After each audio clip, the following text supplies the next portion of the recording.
Bhushan channel पर maths का power booster. आप लोगों को 5A के सारे वीडियो जो सारे क्वेश्चंस थे वो वन वीडियो में आपको मिल चुके होंगे। आज का आपका वीडियो है 5B का। 5B के सारे क्वेश्चंस आज की वीडियो में आपको करा दिए जाएंगे। ठीक है, तो स्टार्ट करते हैं आज का आपका जो लेक्चर है 5B का। 5B का पहला क्वेश्चन आपकी स्क्रीन पर आ गया होगा। 5B का पहला क्वेश्चन देखिए जो 5B है उससे पहले कुछ बातें हैं आपको वो समझनी होंगी। ठीक है, तो आपको हम पहले कुछ समझा देते हैं क्या होता है ऑर्गड तल। सबसे पहले कुछ हम समझाते हैं क्या होता है ऑर्गड तल, क्या होता है। सबसे पहले आपको ये समझाते हैं। देखो, वैज्ञानिक हैमिल्टन जिनके समय आयोटा की खोज हुई, आयोटा मतलब आई, जब इसकी खोज हुई तो उनके सामने दो चीजें आ गई थी। एक आ गया था रियल नंबर और एक उनके पास आ गया था इमेजिनरी नंबर। हुआ क्या, रियल नंबर जो होते हैं वो होते हैं 1, 2, 3, 4, -4, -5, -1/2 प्लस का 3/8, ये होते हैं रियल नंबर।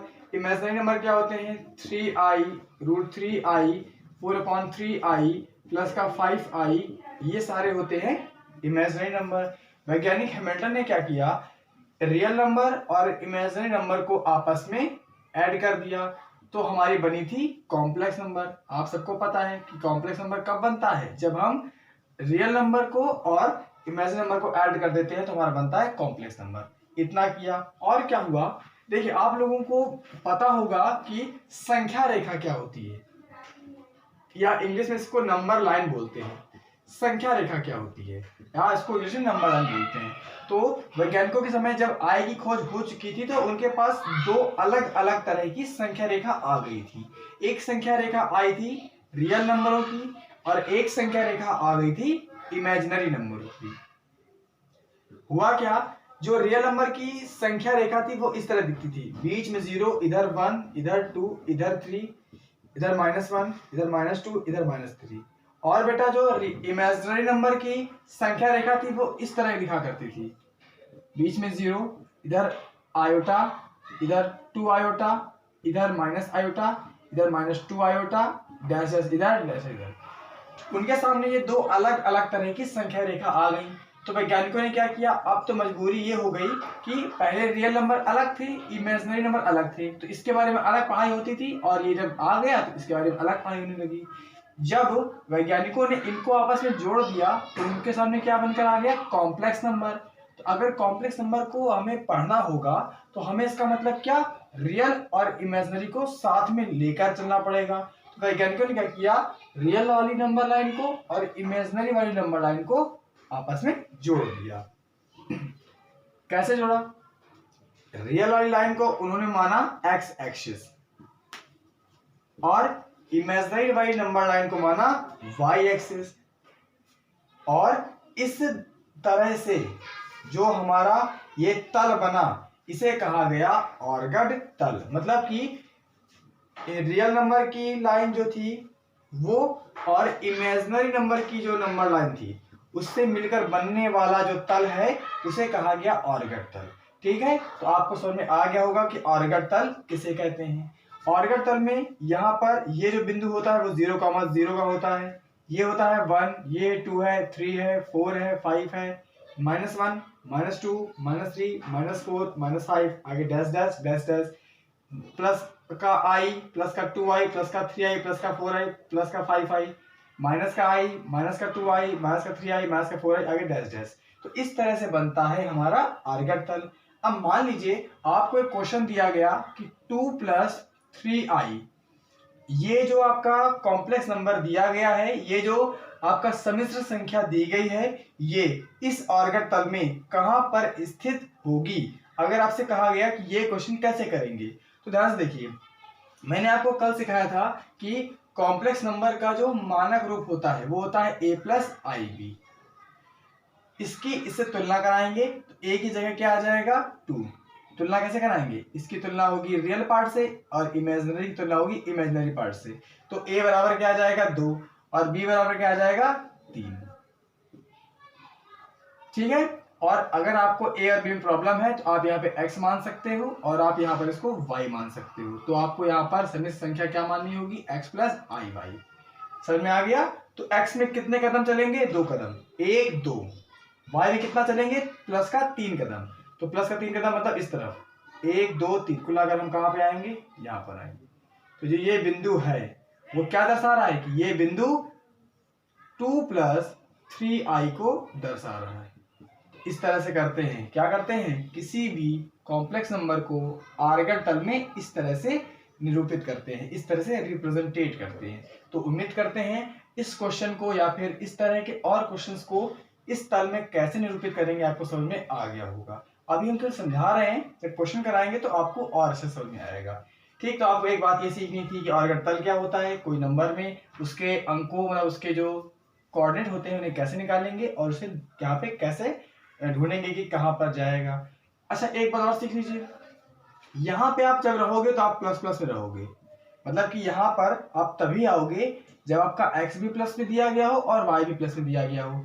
यहाँ पे आप कब आओगे? जब आपका x हो माइनस का और y कैसा हो? प्लस का। यहाँ पे आप कब आओगे? जब आपका x भी माइनस का हो, y भी माइनस का हो। यहाँ पर आप कब आओगे? जब आपका x माइनस का हो, जब आपका x प्लस का हो और y कैसा हो? माइनस का। ये आप चिन्हों को याद कर लीजिएगा। दो बातें हो गई। इसके बाद आपको क्या पढ़ना है? इसके बाद आर्गन तल आपको हमने पढ़ा दिया। इसके बाद किसी भी कॉम्प्लेक्स नंबर को दिखाते कैसे हैं ये पढ़ा दिया। अब इसके बाद बात करते हैं कि मापांक क्या होता है। ठीक है, देखो सब बातें पढ़ लो, अभ्यास तो बहुत जल्दी खत्म हो जाएगी, लेकिन इससे पहले की कहानी अगर आपको नहीं आती तो गलत बात है, तो फिर आप क्वेश्चन नहीं लगा पाओगे। आर्गन तल एक पॉइंट खत्म हो गया। क्या पढ़ा दिया हमने? हमने आर्गन तल पढ़ा दिए। अब पढ़ाते हैं मापांक। देखो मापांक क्या होता है। मान लेते हैं एक सम्मिश्र संख्या आपको दी गई है x + iy और इसका मापांक निकालना है। तो सबसे पहले मापांक का मतलब होता है मॉड z निकालना है। क्या होता है? स्क्वायर रूट के अंदर पहले वाले टर्म का स्क्वायर, मतलब पहला टर्म कौन सा? x का स्क्वायर, या आप बोल सकते हो रियल का स्क्वायर, प्लस इमेजिनरी पार्ट कौन सा है? y, इसका स्क्वायर। ये आप सूत्र याद कर लीजिएगा, ये होता है मापांक निकालने का सूत्र। इतना समझ में आया? ठीक, थर्ड नंबर बात करते हैं कोणांक निकालना। कोणांक कैसे निकालते हैं? चलिए कोणांक कैसे निकालते हैं। आपको हम एक बात की 100% गारंटी इस बात की देते हैं कि आप अगर आपने यह वीडियो ध्यान से देखा और कोणांक कैसे निकालते हैं इस बात को ध्यान से समझा, तो एग्जाम में कोई भी क्वेश्चन कहीं से भी आ जाए, कोणांक कभी भी गलत नहीं करके आओगे। वरना याद रखना, सबसे ज्यादा गलत होने वाली चीज यही होती है। कोणांक सबसे ज्यादा बच्चों का गलत होता है, लेकिन अगर जो हम समझाने जा रहे हैं अगर ध्यान से समझ लोगे तो कोणांक कभी भी गलत नहीं करोगे। चलो समझो कैसे करना है। आप सभी लोगों को पता है कि इसे कहते हैं आर्गन तल, जिसमें ये x होता है रियल नंबर की नंबर लाइन होती है, ये आपका जो y होता है वो होती है इमेजिनरी नंबर की नंबर लाइन। ठीक है, अब क्या है देखो, अगर मान लेते हैं एक बिंदु, यहाँ पर कोई बिंदु P है जो कि इस चतुर्थांश में स्थित है। ये बिंदु यहाँ भी स्थित हो सकता है, यहाँ पर भी हो सकता है, यहाँ पर भी हो सकता है, पर अभी हम यहाँ लेकर चलते हैं। इस बिंदु की इस मूल बिंदु से अगर डिस्टेंस को हम क्या लेट कर लें? हम r लेट कर लें, तो हमें आप ये बताइए इस बिंदु तक P तक पहुंचने के लिए क्या करना पड़ेगा? हमें पहले कुछ कदम यहाँ चलना पड़ेगा, फिर कुछ कदम हम ऊपर की ओर जाएंगे, तो क्या यहाँ पहुंच जाएंगे? तो यहाँ पे हम कितना डिस्टेंस कवर किया? हमने x डिस्टेंस। और यहाँ पे कितना डिस्टेंस कवर किया? यहाँ पे हमने y डिस्टेंस कवर की। ठीक, अब हमें क्या करना है? हम मान लेते हैं इस P बिंदु का जो सम्मिश्र संख्या है वो होगी x + iy। इस P बिंदु में जो निर्देशांक है, इस P बिंदु को दिखाने वाली जो सम्मिश्र संख्या है वो है x + iy। अब हम बात करते हैं चौथी बात, हमें अभी कोणांक आपको पढ़ाना है और आप यहाँ पे एक लिखिए ध्रुवीय रूप क्या होता है। इसे भी आपको अभी हम इसी वीडियो में क्लियर कर देते हैं कि ध्रुवीय रूप क्या होता है। ध्रुवीय रूप, ठीक है। चलिए तो बात करते हैं कि कोणांक कैसे निकालते हैं। अब हमें ये बताइए, ये जो रेखा है OP जो रेखा है वो इस x से ऐसे एंगल बना रही है। देखो ऐसे, ये जो OP रेखा है वो x से ऐसे एंगल बना रही है, तो ये इससे कितना एंगल बना रही है? हम लेट कर लेंगे थीटा। ये OP रेखा इस x से थीटा एंगल बना रही है। अच्छा, कोणांक निकालने के लिए एक फॉर्मूला है, वो रट लो। तो क्या रटोगे, अल्फा बराबर tan इनवर्स मॉड के अंदर y अपॉन एक्स। ठीक है, ये फॉर्मूला रट लो। क्या रटोगे, tan इनवर्स, इनवर्स का मतलब होता है पावर क्या लगी, माइनस की 1, tan इनवर्स मॉड के अंदर y अपॉन एक्स। अगर आपको वहां पे क्लियर नहीं दिख रहा है तो थोड़ा सा बड़ा बड़ा लिखे दे रहे हैं, alpha is equal to tan inverse mod के अंदर y अपॉन एक्स। इस फॉर्मूले को अच्छे से अपने माइंड पे फिट कर लेना। अब सुनो, अब हम कुछ बातें यहाँ पे लिख रहे हैं वो याद करना। ये डायग्राम समझ में आ गया। अब सुनो, कोणांक हमें निकालना होगा, तुम क्या करेंगे, सबसे पहले समझो कोणांक को दिखाते किस चीज से है। कोणांक को निकालना है, इसका मतलब हमें थीटा निकालना है। अब थीटा कैसे निकलेगा, जब कभी आपके जो आपकी सम्मिश्र संख्या है, अगर उसके x और y दोनों अगर प्लस प्लस के हुए, कैसे हुए, प्लस प्लस के हुए, तो आप थीटा निकालोगे इस फॉर्मूले से, मतलब कि अल्फा बराबर थीटा होता है। या समझिएगा, जब कभी आपका, जैसे मान लीजिए एग्जांपल लेके बात करते हैं, रुक जाओ बताते हैं समझाते हैं। आपको चार तरह की सम्मिश्र संख्याएं मिलेगी, चार के अलावा नहीं मिलेगी, पूरी बुक कहीं ढूंढ लेना। पहली मानो मिल गई 2 + 3i, दूसरी मानो मिल गई 2 - 3i, तीसरी मिल गई -2 + का 3i, चौथी मिल गई -2 - का 3i। चार के अलावा कहीं नहीं मिलेगी, पूरी बुक में ढूंढ लेना। इसके ऑर्डर्ड पेयर क्रमित युग्म होंगे 2, 3। क्रमित युग्म कैसे निकालते हैं, इसकी तुलना x + i y से हमेशा करो। तो रियल पार्ट की जगह कौन है, 2 लिख दिया, इमेजिनरी पार्ट में कौन है, 3 लिख दिया। इसकी कराओगे तो 2 और -3, ये दोनों होंगे क्रमित युग्म। इसके कौन होंगे, -2 + का 3, -2 + का 3। और इसके कौन होंगे, -2 - 3, -2 - 3। अब बात समझो, हमें इन्हीं चारों के कोणांक निकालने हैं, तो कैसे निकालेंगे। सबसे पहले हम इन्हीं चारों के अल्फा निकाल कर रख लेंगे, इन्हीं चारों के हम अल्फा निकाल कर रख लेंगे। अल्फा कैसे निकलता है, अल्फा इस तरह निकलता है कि अल्फा बराबर tan इनवर्स। अब अगर आप पहले वाली सम्मिश्र संख्या पर हो तो ऊपर y और नीचे x। y कौन होता है, ये वाला पद, x कौन होता है, ये वाला पद। ये सारे x लिखे हुए हैं, ये सारे y लिखे हुए हैं, तो y अपॉन x मतलब कि 3/2। समझ गए, तो अल्फा क्या निकल गया, tan इनवर्स 3/2। अगर आपने अल्फा निकाल लिया, ठीक है, इसको निकाल के रख लो। अभी ये इसका निकाला है, इसका निकालोगे तो भी यही आएगा, इसका निकालोगे तो भी यही आएगा, इसका निकालोगे तो भी यही आएगा। बस क्या है, चिन्हों का बदलाव होगा। अगर आप दूसरे वाले का निकालोगे अल्फा तो आएगा -3/2, तो मॉड लगा है तो माइनस अपने आप प्लस हो जाएगा। -2 + 3 लिखा है तो -2 + 3, लेकिन मॉड लगा है तो जो प्लस का है वो प्लस का, वो जो माइनस का है वो प्लस हो जाएगा। दोनों माइनस माइनस के हैं तो मॉड लगा है तो ऊपर वाला भी प्लस का 3 बन जाएगा, नीचे वाला भी प्लस का 3 बन जाएगा। एक बात क्लियर होती है कि अल्फा और tan इनवर्स के अंदर जो भी कोण लिखा होगा वो हमेशा कैसा होगा, पॉजिटिव होगा। तो अल्फा निकाल लिया। अब सुनना, कोई भी आपको सम्मिश्र अंक दिया जाए, आप उसका अल्फा निकाल के रख लेना।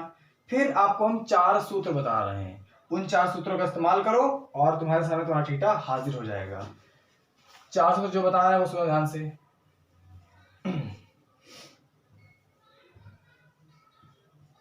पहला सूत्र, अगर आपका सम्मिश्र संख्या पहले चतुर्थांश में जाती है, मतलब दोनों प्लस प्लस के, देखो प्लस प्लस के हैं तो ये कहां जाएगी, पहले में जाएगी।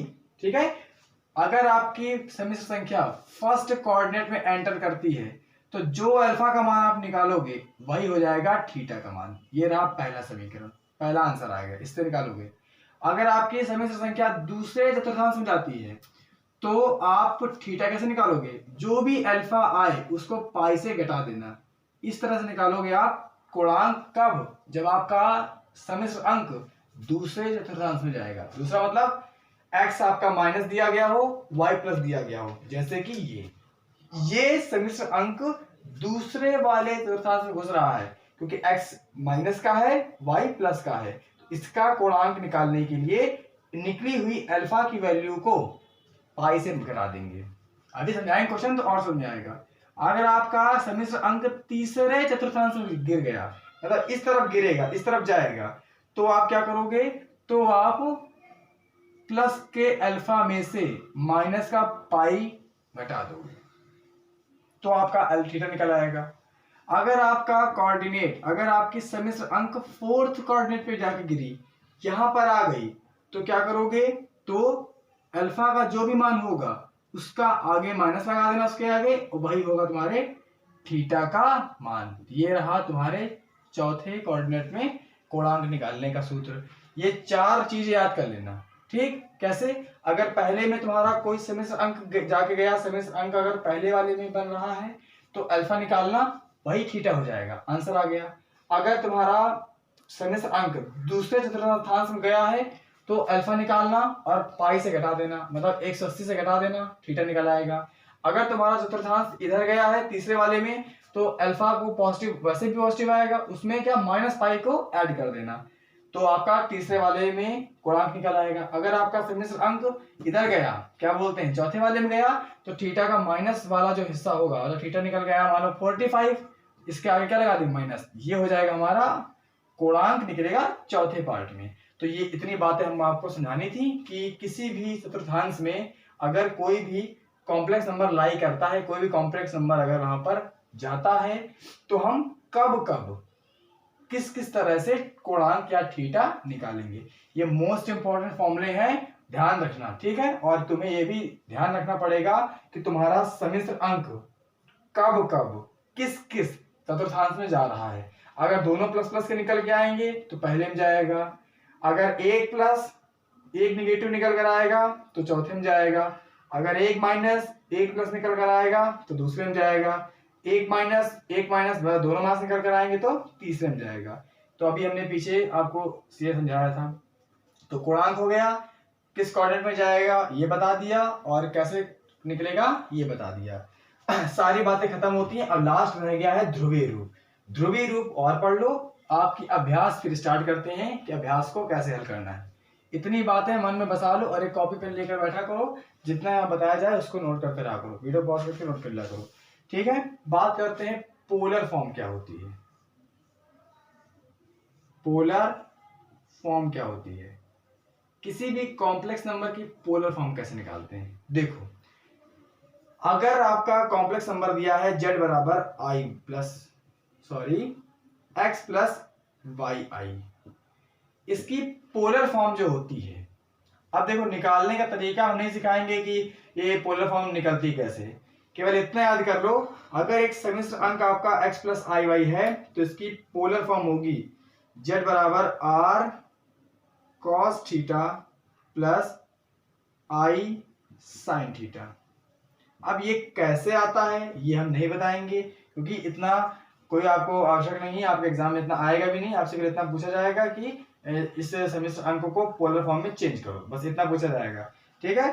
बाकी अगर आपको डीपली देखना है तो आप कमेंट करके बताना, तब इसका भी प्रूविंग हम वीडियो में बता देंगे।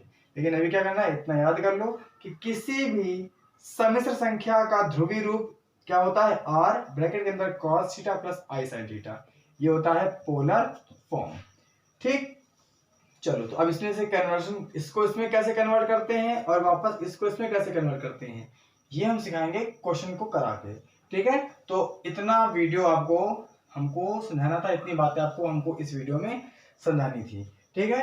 तो उम्मीद करते हैं आपको जितनी नॉलेज है, जितना इन्फॉर्मेशन है इस चैप्टर में 5B स्टार्ट करने से पहले की, वो सारी अच्छे समझ में आ गई होगी, ठीक है। कॉपी लेके बैठा करो, जितनी इन्फॉर्मेशन बताई जाए उसको नोट कर लिया करो, ठीक है। तो ये इन्फॉर्मेशन इस वीडियो में आपको मिल गई है। अब कल का जो वीडियो होगा उसमें क्या पढ़ाएंगे, 5B के पढ़ाएंगे आपको अभ्यास, और 5B के साथ सॉल्व कराएंगे, ठीक है। तब तक अपना ख्याल रखिएगा, और जो बच्चे चैनल पर नए हैं सब्सक्राइब कर लीजिएगा, बाकी वीडियो को लाइक कर दीजिएगा। Thank you.